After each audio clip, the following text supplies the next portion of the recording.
नमस्कार दोस्तों। ओला ने हाल ही में एक महत्वपूर्ण निर्णय की घोषणा की है जो देश के लाखों कैब ड्राइवरों के लिए गेम चेंजर साबित हो सकता है। अब से ओला ड्राइवरों से किसी भी प्रकार का कमीशन नहीं लेगा।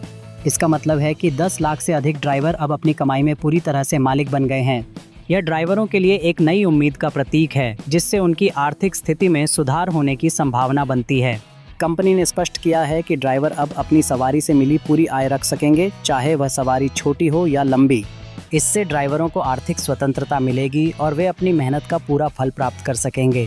यह प्रणाली पुराने कमीशन मॉडल की तुलना में बेहतर होगी, जो आर्थिक रूप से ड्राइवरों को अधिक सशक्त बनाने में मदद करेगी।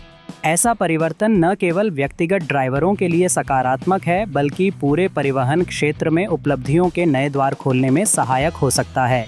ओला के प्रवक्ता ने कहा कि यह 0% कमीशन मॉडल पूरे भारत में सवारी सेवा व्यवसाय में पारदर्शिता का प्रतीक है। कमीशन की समाप्ति से ड्राइवरों को अपने काम में अधिक स्वामित्व और अवसर प्राप्त होगा। अब वे अपनी कमाई पर पूरी तरह से नियंत्रण रख सकेंगे, जिससे उनके कार्य के प्रति प्रेरणा और समर्पण बढ़ सकता है। यह बात साफ साफ दर्शाती है कि ओला ने अपने ड्राइवरों के हितों को पहले रखा है।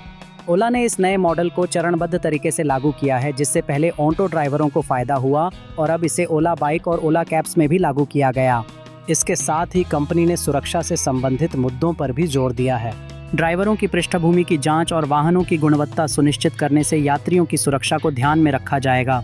इस नए कमीशन मॉडल की शुरुआत ओला की पहल के तहत है, जो ड्राइवरों और यात्रियों दोनों के लिए एक निष्पक्ष और उपयोगी परिवहन प्रणाली बनाने की दिशा में महत्वपूर्ण कदम है। यदि आप इस जानकारी से संतुष्ट हैं तो कृपया इस वीडियो को लाइक करें और अपने दोस्तों के साथ साझा करें। और यदि आपने अभी तक हमारे YouTube चैनल को सब्सक्राइब नहीं किया है तो कृपया अभी सब्सक्राइब करें। धन्यवाद।